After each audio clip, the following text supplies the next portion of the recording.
قدر جو ہے اس کو تلاش کرنے کا حکم ہے، اور پھر اس کے ساتھ ساتھ اعتکاف بیٹھتے ہیں ہم لوگ، اور پھر جمعۃ الوداع بھی اسی عشرے میں، کیا فرمائیں؟ بسم اللہ والصلاۃ والسلام علی رسول اللہ، اما بعد فاعوذ باللہ من الشیطان الرجیم، بسم اللہ الرحمن الرحیم۔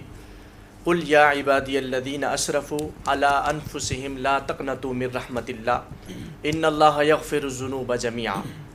صدق اللہ العظیم۔ ڈاکٹر صاحب، بہت ہی خوبصورت عنوان سے آپ نے مجھے مخاطب کیا ہے، اور مجھے جو عنوان دیا ہے اس پہ بات کرنے کا موقع ملا۔ اللہ رب العزت نے قرآن کے اندر جا بجا فرمایا ہے کہ اگر تم اپنی جانوں پر ظلم کر بیٹھو، اپنی جانوں پر زیادتی کر بیٹھو، تو نا امید نہ ہونا مجھ سے، سبحان اللہ، میری رحمت سے کبھی بھی نا امید نہ ہونا۔ پھر کیا ہوگا؟ اللہ فرماتا ہے ان اللہ یغفر الذنوب جميعا، میں تمہارے گناہوں کو بخش دوں گا۔ اللہ کی رحمت انسان کی بخشش کے بہانے تلاش کر رہی ہے، وہ دیکھتی ہے کہ انسان میری طرف آئے تو صحیح، صرف ایک مرتبہ وہ رجوع کرے، بس وہ اس کے آنے کی دیر ہے، اللہ کی مغفرت اور بخشش میں کوئی دیر نہیں ہے۔ تو وہ انسان کو بخشش کرنے کے لیے کبھی وہ لیلۃ القدر دیتا ہے، کبھی وہ شب برات دیتا ہے، شب معراج کی راتیں عطا فرماتا ہے، کبھی رمضان المبارک ہمیں عطا فرماتا ہے۔ تو یہ رب کی رحمت جو ہے اس کی مغفرت کے بہانے ہیں جو انسان کو وہ موقع میسر فرماتا ہے کہ میرے بندے تو میری طرف آ تو صحیح، آنا تیرا کام ہے، بخشش کرنا میرا کام۔ تو یہ اللہ رب العزت کی رحمت انسان کو بلاتی، انسان کو نا امید بالکل نہیں ہونا چاہیے۔ تو آخری عشرہ جو ہے جہنم سے آزادی کا عشرہ ہے، تو اس عشرے کے اندر دیکھیے پہلا عشرہ رحمت کا، دوسرا مغفرت کا، تیسرا جہنم سے آزادی کا اللہ نے عطا فرمایا ہے۔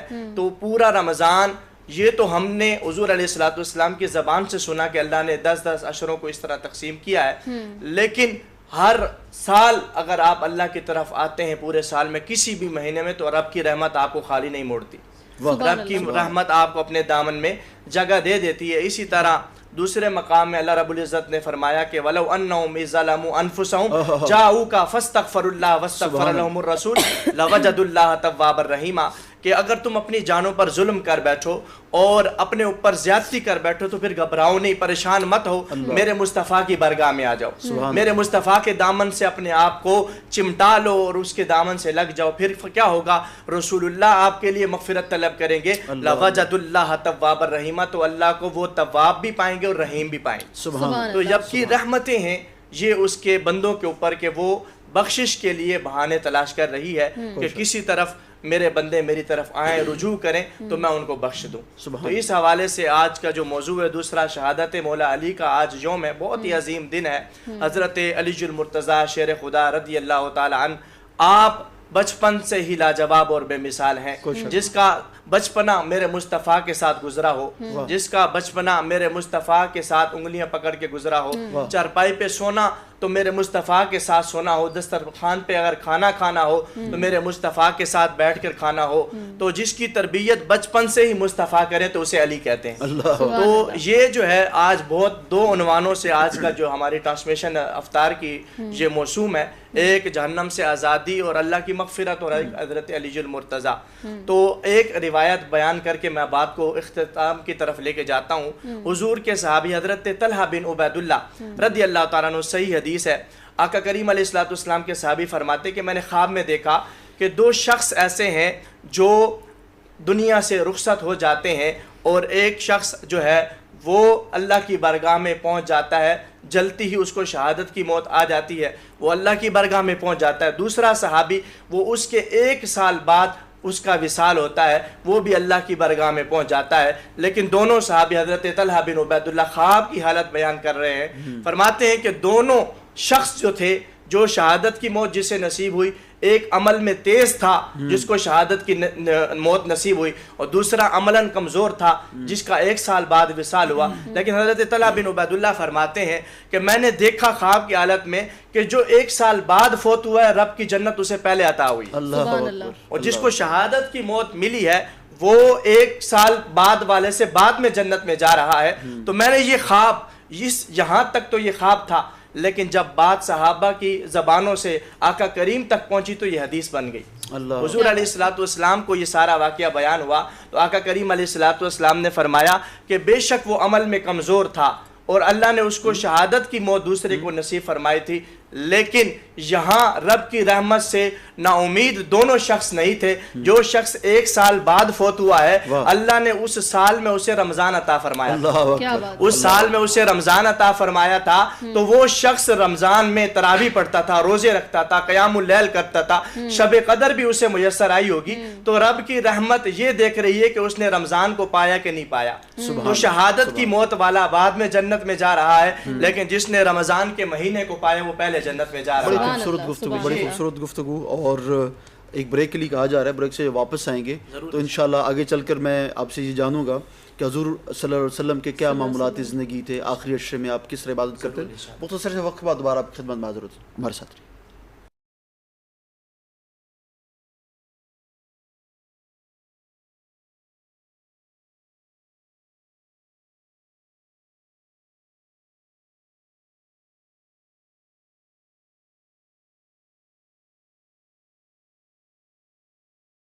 ویلکم بیک ناظرین, آپ دیکھ رہے ہیں ملاقات رمضان, اور جیسے ہماری یہ نشست چل رہی تھی سلسلہ آگے بڑھائیں گے, اور علامہ صاحب آپ اپنی بات مکمل کر لیں. بسم اللہ الرحمن الرحیم. ڈاکٹر صاحب نے سوال کیا تھا کہ حضور علیہ الصلوۃ والسلام کے معمولات کیا ہیں رمضان میں, اس حوالے سے بات کروں گا. سیدہ عائشہ الصدیقہ رضی اللہ تعالی عنہا وسلام اللہ علیہ فرماتی ہیں کہ آقا کریم علیہ الصلوۃ والسلام تو ویسے تو سارا سال ہی آپ کی عبادت کا کوئی جوڑ نہیں ہے, آپ ہر وقت رب کے حضور سجدہ ریز اور تلاوت کلام الہی میں گزارتے تھے, لیکن پورے رمضان کے اندر آقا کریم علیہ الصلوۃ والسلام جو عبادت کا اہتمام کرتے تھے وہ سارا سال آپ نہیں فرماتے تھے.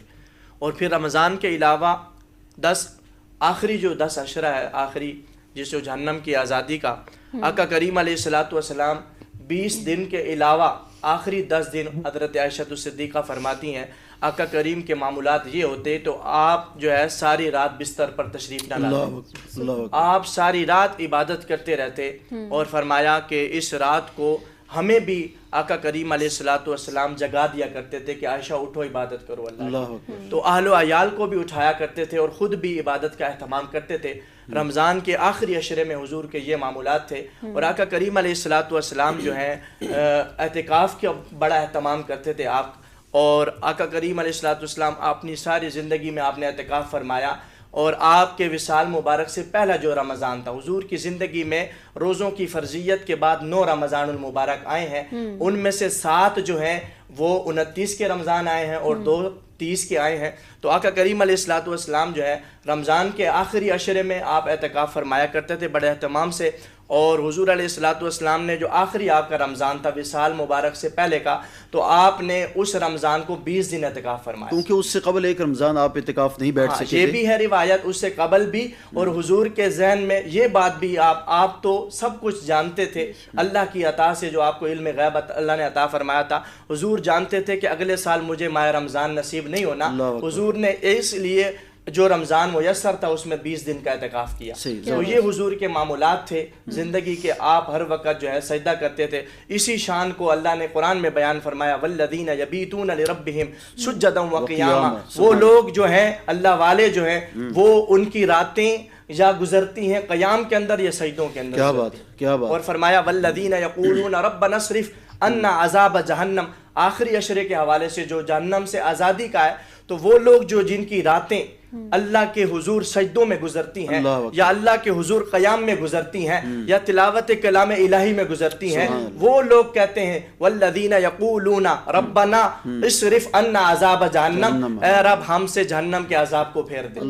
تو پھر اللہ کیا فرماتے ہیں, فرماتے ہیں ہم ان سے جہنم کے عذاب کو پھیر دیتے ہیں. اور ان عذابہ کان غراما, جو جہنم کا عذاب ہے وہ چپٹا ہوا ہے, جس طرح انسان کے گلے کا توق ہوتا ہے, غرام اسے کہتے ہیں. فرمایا اللہ ہمیں جہنم کے عذاب سے محفوظ فرما.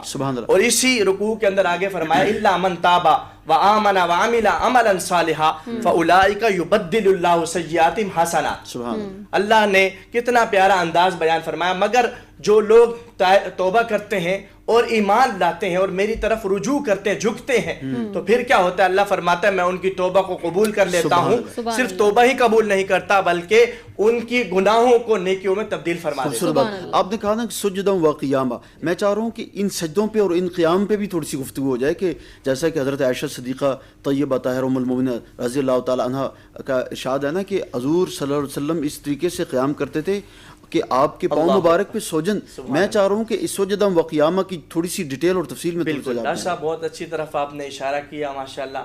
اللہ رب العزت نے آقا کریم علیہ الصلوۃ والسلام کا معمول یہ تھا کہ آپ ایک رکعت کے اندر کافی سارا قرآن کی تلاوت فرماتے اور کافی لمبا قیام، آپ کا اتنا لمبا قیام ہوتا کہ سیدہ عائشہ فرماتی ہیں کہ میں دیکھتی رہتی کہ کب حضور رکوع کریں گے. رکوع اتنا لمبا ہوتا کہ میں دیکھتی رہتی کہ کب حضور سجدہ فرمائیں گے، اور سجدہ اتنا طویل ہوتا. تو جب یہ حالت ہوئی حضور علیہ الصلوۃ والسلام کی کہ قرآن میں ہے طٰہٰ مَا أَنزَلْنَا عَلَيْكَ الْقُرْآنَ لِتَشْقَىٰ، ابو جہل اور عتبہ شیبہ نے، ان لوگوں نے، کافروں نے حضور علیہ الصلوۃ والسلام کو یہ طعنہ دیا نعوذ باللہ کہ آپ نے اپنے آباء و اجداد کے دین کو جو چھوڑا ہے تو اب آپ مشقت میں پڑ گئے. قرآن اتنا طویل حضور پڑھتے تھے نمازوں میں کہ آپ کو مشقت میں اللہ نے ڈال دیا ہے. تو اللہ نے وہی نازل فرما دی. محبوب قرآن اس لیے نازل تو نہیں کیا کہ آپ مشقت میں پڑ جائیں. اور آقا کریم علیہ الصلوۃ والسلام کے اسی قیام اور سجود کو اللہ نے دوسرے مقام پہ سورۃ المزمل میں فرمایا، یا ایھا المزمل قم اللیل الا قلیلا نصفہ او انقص منہ قلیلا. اے کالی کملی اوڑھنے والے پیارے محبوب، اپنے قیام کو کم کیجئے، نصفہ یا آدھی رات کر دیجئے، او انقص یا اس سے بھی کم کر دیجئے. تو یہ اپنے محبوب کو رب جو ہے عبادت میں کہہ رہا ہے کہ مصطفیٰ تو بڑی کثرت سے عبادت کرتا ہے، آپ تو ہیں ہی معصوم. اور حضور علیہ الصلوۃ والسلام نے جن 10 صحابہ کو جنت کی بشارت دی تھی ان کو یہ بھی کہا تھا کہ جنت کی بشارت ہے لیکن سجدوں اور قیام سے میری مدد کرنا. اللہ اکبر. اشرا مبشرہ کی کیا خوبصورت گفتگو آپ فرما رہے ہیں. اور یقیناً آج جو ہے وہ ہم جہاں پر اس پر بات کر رہے ہیں کہ جہنم سے نجات کا اشرا، اور جناب علامہ غلام محمد جائی صاحب آپ نے خوبصورت اس کے اوپر جو ہے وہ ساری بات چیت کی ہے.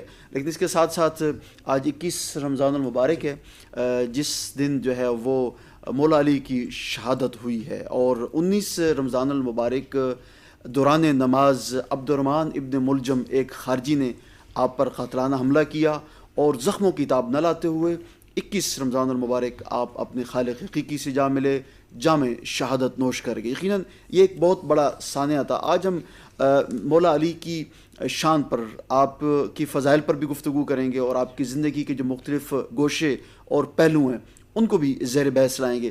جب ہم حضرت علی کی بات کرتے ہیں نا تو حضور صلی اللہ علیہ وآلہ وسلم کی خوبصورت حدیث پاک انا مدینۃ العلم و علی بابا، اور ایک جگہ فرمایا انا مدینۃ الحکمہ و علی بابا، کہ میں جو ہے وہ علم کا شہر ہوں، حکمت کا شہر ہوں، اور علی اس کا دروازہ ہیں. خوبصورت. یقیناً صرف احادیث مبارکہ میں نہیں بلکہ قرآن مجید کی متعدد آیات جو ہیں وہ 300 سے زائد آیات جو ہیں وہ مولا علی کی شان میں وارد ہو چکی ہیں جی. اور مولا علی کی جب ہم شان کی بات کرتے ہیں اور آپ کی فضیلت اور مقام کی بات کرتے ہیں تو بہت سارے سوالات اور بہت سارا کچھ ذہن میں جو ہے وہ جنم لیتا ہے کہ آپ داماد رسول صلی اللہ علیہ وسلم، آپ فاتح خیبر بھی ہیں. اور آگے چل کر ہم جانیں گے آپ کی جرت، شجاعت اور بہادری کی جو داستانیں جس کی تاریخ میں کوئی مثال نہیں ملتی. ہم جو علامہ غلام محمد جائی صاحب آج ہمارے ساتھ تشریف فرمائے ان کی موجودگی کا فائدہ اٹھائیں گے، اور یقیناً یہ ساری گفتگو آج زیر موضوع ہوگی. بالکل ایسے ہی ہے. اور اگر آپ لوگ بھی کوئی سوال کرنا چاہتے ہیں تو آپ لوگ ہمیں کال کر سکتے ہیں، بہت ہی آسان طریقہ ہے. اور ہمارا جو نمبر ہے وہ اسکرین پہ آپ کو نظر آ رہا ہوگا، کال کریں اور کوئی بھی سوال ہو آپ کے ذہن میں علامہ صاحب سے آپ پوچھ سکتے ہیں.